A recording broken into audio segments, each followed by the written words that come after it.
Usually असं होतं की गाणं म्हणजे एखाद्या हिरो किंवा हिरोईनचं असतं, त्यात गोष्ट फार अशी नसते. पण आता आपला जो पुढचा ग्रुप येतोय तो आपल्याला एका गाण्यातनं एक गोष्ट सांगणार आहे. तो ग्रुप आहे बेळगावचा MP3 ग्रुप. त्यांचं हे नाव काय मी तुम्हाला नंतर सांगेन. सध्या आपण त्यांचं जोरदार टाळ्या वाजवून स्वागत करूया. ओए सुन सुन सुन सुन सुन सुन, तुमने सुना MP3 का ऑडिशन चल रहा है. क्या बात कर रहा है? अरे हम लोग को तैयारी करनी चाहिए, सब लोगों को बुला, प्रैक्टिस करेंगे. करेंगे फिर आज शाम को प्रैक्टिस करेंगे. ठीक है तो एक काम कर, क्लास में मिलेंगे. आज क्या हो कॉल कर. ठीक है मैं कॉल कर दूंगा, नो प्रॉब्लम. अबे टाइम पे आ जा तू. चल चल ठीक है चल चल मिलता है. बाय. हेलो अशोक. हाँ बोल. जल्दी आजा, मराठी पाऊल पडते पुढे का ऑडिशन देना है. ठीक है ठीक है.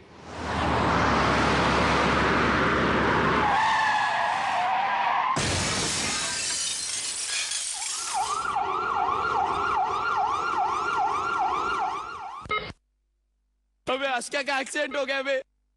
जाने नहीं देंगे तुझे, जाने तुझे देंगे नहीं, जाने नहीं देंगे तुझे, जाने तुझे देंगे नहीं. चाहे तुझको रब बुला ले, हम न रब से डरने वाले, राहों में डट के खड़े हैं हम. यारों से नजरें चुरा ले, चाहे जितना दम लगा ले, जाने ना तुझको ऐसे देंगे हम. जाने नहीं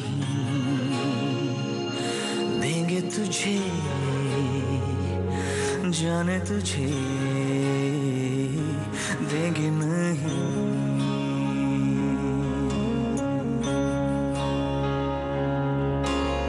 दो कदम का ये सफर है, उम्र छोटी सी डगर है, एक कदम में लड़खड़ाया क्यों. सुन ले यारों की ये बातें, बीतेंगी सब गम की रातें, यारों से रूठा है साले क्यों. जाने नहीं देंगे तुझे,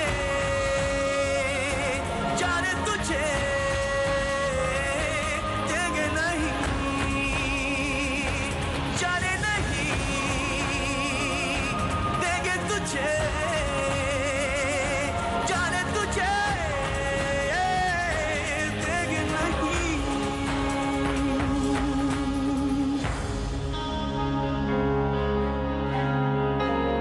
माँ ने खत में क्या लिखा था, जिए तो जुग जुग ये कहा था, चार पल भी जी न पाया तू. यारों से नजरें मिला ले, एक बार तो मुस्कुरा दे, उठ जा साले यूं सताता है क्यों.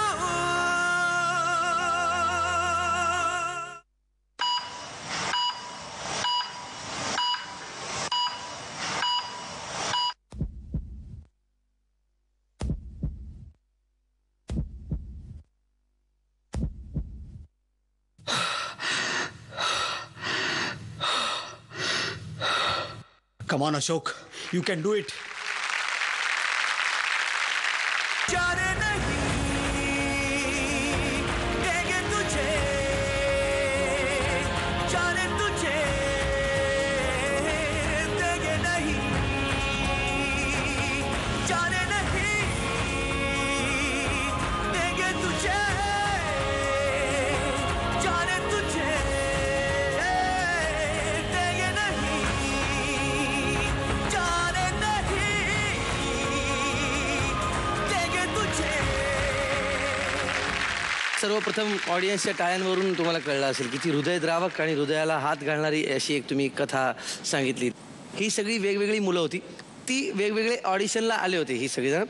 आणि त्यांनी तिथं आल्यानंतर ठरवलं की आपण एक ग्रुप करूया, काय जाऊया. मग नाव काय द्यायचं, तर मग त्यांनी मराठी पाऊल पडते पुढे याचं शॉर्ट फॉर्म जे आहे MP3 असं स्वतःचं स्वतःच नामकरण केलं आणि ती इथे संघ म्हणून आली.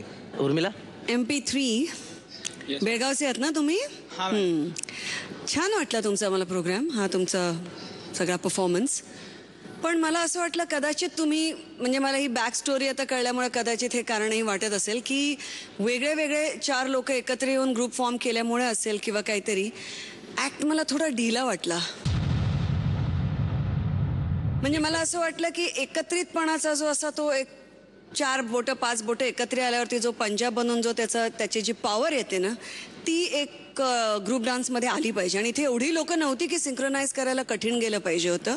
3च मेन मुलं पुढे नाचत होती आणि त्यांच्यामध्ये मला कोऑर्डिनेशन अजिबात दिसलं नाही. अदरवाईज तुमची प्रस्तुती, तुमचे इमोशन्सनी तुम्हाला बऱ्यापैकी पकडून ठेवलं. तुमची ॲक्टिंग जी होती ती त्यामध्ये त्या मानाने बऱ्यापैकी स्ट्रॉंग असल्यामुळे त्या सगळ्यांनी डेफिनेटली तो ॲक्ट कुठेतरी एकत्रित बांधून ठेवला. आमचं त्याच्यावरचं जे लक्ष होतं ते त्यामुळे त्या ॲक्टमध्ये राहिलं. पण हे तुम्हा सगळ्यांची जी जनरल एनर्जी आहे ती एकत्रित येऊन हे काहीतरी अजूनही छान होऊ शकतं असं मला वाटतं. एक मात्र तुमच्या लक्षात येईल की 3 इडियट्समध्ये एक गोष्ट नव्हती जी यांनी केली. त्याच्यामध्ये ते त्याला हॉस्पिटलला येतं, यांनी त्याला धरून आपटवला खाली. त्याला लागले, त्याला अरे साले जाने नाही देंगे तो जा डाम. मला असं वाटलं की आता हा गेला का काय, पण नाही, तो उठला. पण हे निराळ होतं आणि त्यातनं तो उठला. मे बी तो काहीतरी शॉक असेल. मकरंद सर, इनफॅक्ट मला तर असं वाटलं की त्याला जे आपटलं त्यांनी ना, तो नशिबावरचा राग पण होता की आपलं नशीब एवढं फुटकं कसं की आत्ता आपल्याला मिळतोय. बरोबर आहे का रे माझं म्हण? हा, मग तसं उत्तर का नाही दिलं त्याला? ग्रुप एकत्र आला, तो ग्रुप ठेवा. आणि ते ठेवण्यासाठी काय करावं लागेल माहिती आहे तुम्हाला? काहीतरी चांगलं निर्माण करावं लागेल. शेवटी आपण एकत्र असतो आपल्या क्रिएशन्समुळे. किती पदकं मिळतात? 6 पदकं. 6 पदकं 10 पैकी मकरंद सरांनी दिलेली आहेत. आणि उर्मिलाजी 7 पदकं. 7 पदकं, 6 आणि 7 13 पदकं मिळालेली आहेत.